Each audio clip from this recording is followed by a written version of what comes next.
Il existe 8 péchés sexuels considérés comme graves dans la Bible.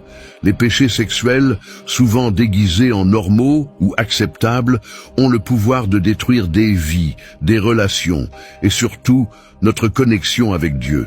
Mais ne vous inquiétez pas, cette vidéo ne consiste pas seulement à montrer des erreurs. Il s'agit également de proposer une solution, une manière de retrouver la pureté et la paix intérieure. Restez jusqu'à la fin de cette vidéo pour comprendre en profondeur quels sont ces 8 péchés sexuels et pourquoi personne ne parle du 8e péché qui est aussi dangereux que les autres. Le premier péché sexuel mentionné dans la Bible est l'adultère, une transgression qui porte des conséquences profondes et durables. L'histoire biblique nous montre que l'adultère n'est pas seulement une trahison conjugale, mais une violation de la confiance et de l'alliance établie entre 2 personnes devant Dieu. Depuis les temps anciens, cette pratique est vue comme une offense grave, avec des ramifications spirituelles et morales qui vont au-delà des parties impliquées, affectant les familles, les communautés, et en fin de compte la société dans son ensemble. Dans l'Ancien Testament, l'adultère est à plusieurs reprises condamné, étant considéré comme une violation des 10 commandements, spécifiquement dans le commandement « Tu ne commettras point d'adultère » Exode 20, 14.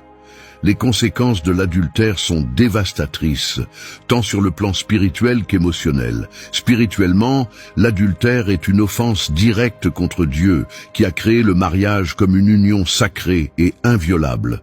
Dans le livre des Proverbes, nous sommes avertis sur le piège de l'adultère et ses conséquences mortelles qui peuvent mener à la destruction personnelle et à la ruine familiale. Proverbes 6, 32, 33.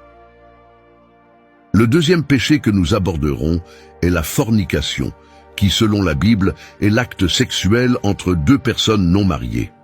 Bien que souvent considérée comme une pratique courante, notamment parmi les jeunes, la fornication est clairement condamnée dans les Écritures comme un péché qui déplaît à Dieu. Ce thème est traité avec sérieux, tant dans l'Ancien que dans le Nouveau Testament, mettant en avant l'importance de maintenir la pureté sexuelle comme une expression de sainteté et de dévotion à Dieu. La fornication est plus qu'un simple acte physique. C'est une transgression qui affecte l'esprit et l'âme. La Bible enseigne que notre corps est le temple du Saint-Esprit, comme il est écrit dans la première lettre aux Corinthiens chapitre 6, versets 18 à 20. Fuyez la fornication. Tout autre péché qu'un homme peut commettre est hors du corps. Mais celui qui se livre à la fornication pèche contre son propre corps. Ne savez-vous pas que votre corps est le temple du Saint-Esprit, qui est en vous, que vous avez de Dieu, et que vous ne vous appartenez point à vous-même? Car vous avez été rachetés à un grand prix. Glorifiez donc Dieu dans votre corps et dans votre esprit, qui appartiennent à Dieu. De plus, la fornication est souvent associée à une perte de contrôle et à la soumission au désir charnel, ce qui peut entraîner une série de conséquences négatives, telles que des maladies, des grossesses non désirées et des relations émotionnelles complexes. Sur le plan spirituel, la fornication est vue comme une désobéissance directe à la volonté de Dieu, ce qui peut entraîner une séparation spirituelle de sa présence.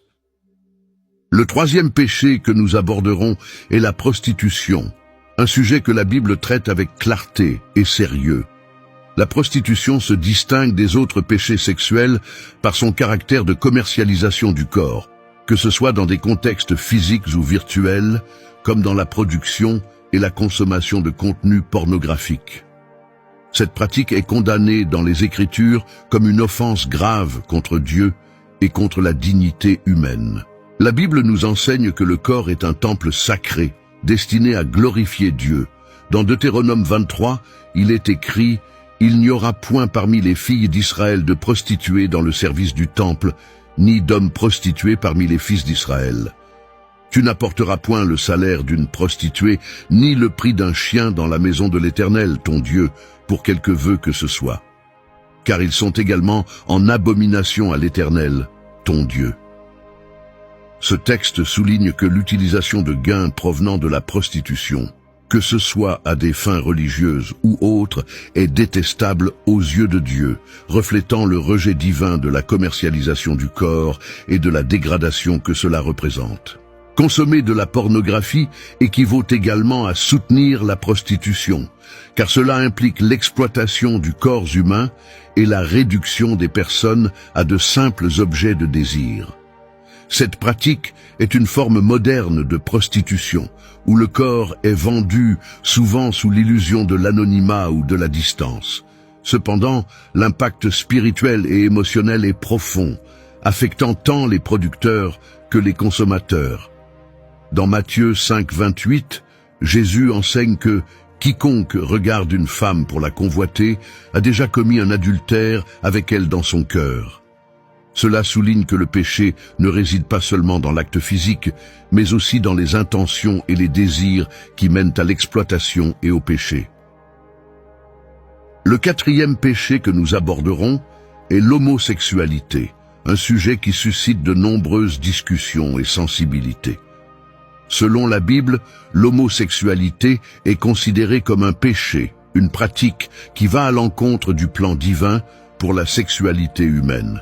Cependant, il est crucial de souligner que ce message n'est pas une attaque de haine, mais plutôt une prédication de la vérité biblique, faite avec amour et compassion, visant à apporter clarté et orientation spirituelle. La Bible décrit l'homosexualité comme un comportement qui s'écarte du dessein originel de Dieu pour la sexualité.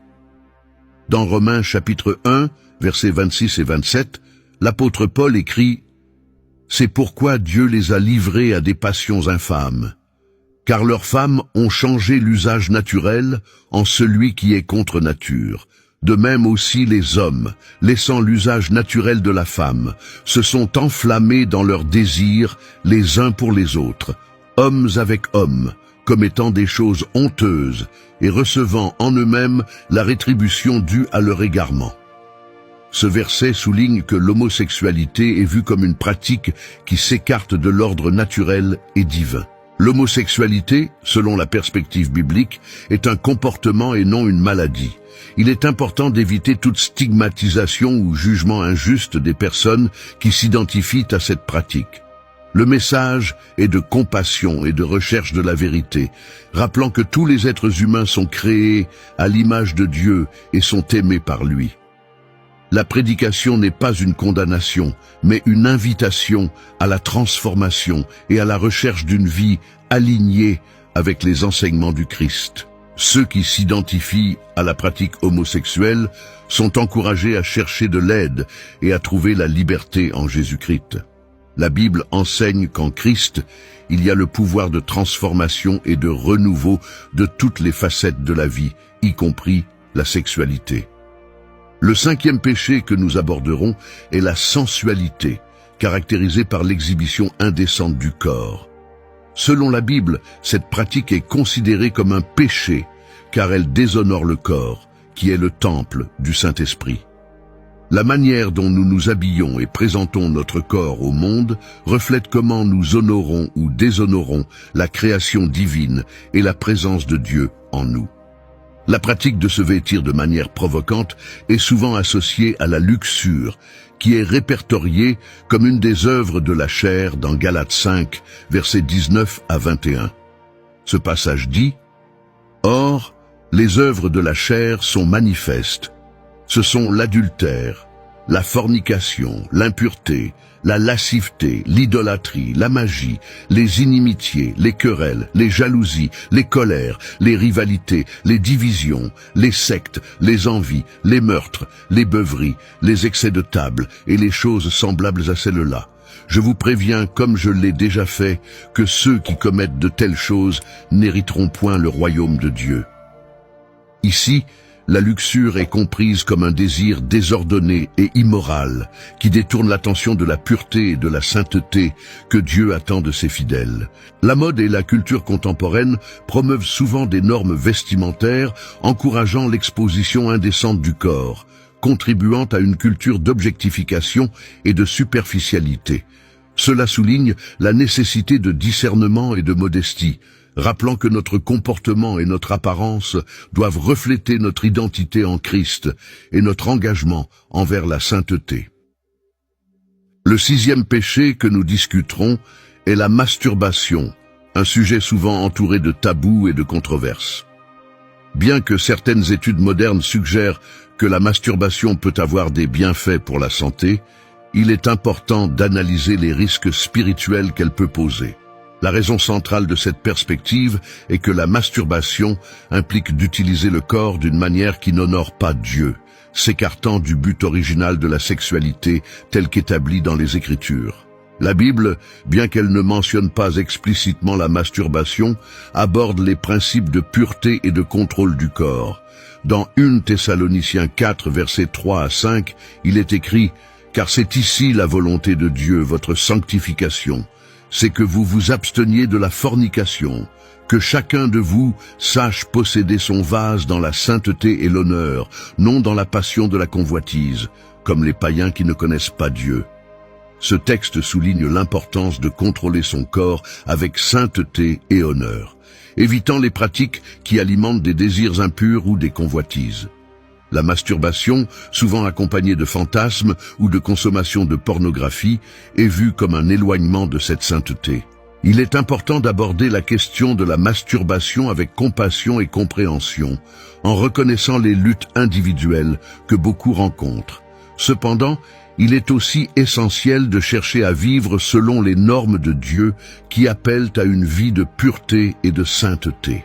La pratique de la masturbation est comprise comme une forme d'auto-indulgence qui peut mener à la dépendance et à la culpabilité, sapant la spiritualité et l'intimité avec Dieu. Le 7e péché que nous aborderons est l'inceste, défini comme la relation sexuelle entre membres de la même famille. Cet acte est fortement condamné dans les Écritures et est décrit comme quelque chose de répugnant tant du point de vue moral que spirituel. L'inceste n'est pas seulement une violation des liens familiaux naturels, mais il est également considéré comme un acte qui déforme et détruit l'ordre divin pour les relations humaines. La Bible est claire dans sa condamnation de l'inceste. Dans Lévitique 18:6, il est écrit « Aucun de vous ne s'approchera de sa proche parente pour découvrir sa nudité. Je suis l'Éternel. » Ce verset fait partie d'une série de lois interdisant les relations sexuelles entre proches parents, soulignant la gravité de ce péché aux yeux de Dieu. Ces lois ont été données pour protéger la sainteté des relations familiales et pour préserver l'ordre moral dans la société. Les conséquences de l'inceste sont multiples et graves. Il est bien documenté scientifiquement que les enfants nés de relations incestueuses présentent un risque accru de malformations congénitales et de maladies génétiques. Cela est dû à une plus grande probabilité d'hériter d'allèles récessifs nocifs de la part des deux parents. Le 8e péché sexuel mentionné dans la Bible, et qui passe souvent inaperçu, est la convoitise sexuelle. Ce péché ne se manifeste pas nécessairement par des actions physiques, mais réside dans les pensées et les désirs du cœur. La Bible enseigne que les péchés ne sont pas seulement des actes externes, mais peuvent également se produire intérieurement dans les pensées et les intentions. Dans Matthieu 5, 28 et 29, Jésus déclare « Mais moi je vous dis que quiconque regarde une femme pour la convoiter a déjà commis l'adultère avec elle dans son cœur. Si ton œil droit te fait trébucher, arrache-le et jette-le loin de toi. Car il est préférable pour toi de perdre un de tes membres que de voir tout ton corps jeté en enfer. » Ici, Jésus enseigne que le péché commence dans le cœur, soulignant la gravité des pensées et des désirs impurs. Il utilise un langage fort pour souligner l'importance d'éviter tout ce qui pourrait conduire au péché, suggérant des mesures drastiques, bien que figuratives, pour éviter la tentation. La convoitise sexuelle est souvent alimentée par la concupiscence, qui est un désir désordonné et excessif. L'apôtre Jacques avertit sur le danger de céder à ses désirs, affirmant dans Jacques 1, 14 et 15 « Mais chacun est tenté quand il est attiré et amorcé par sa propre convoitise. Puis la convoitise, lorsqu'elle a conçu, enfante le péché, et le péché étant consommé, produit la mort.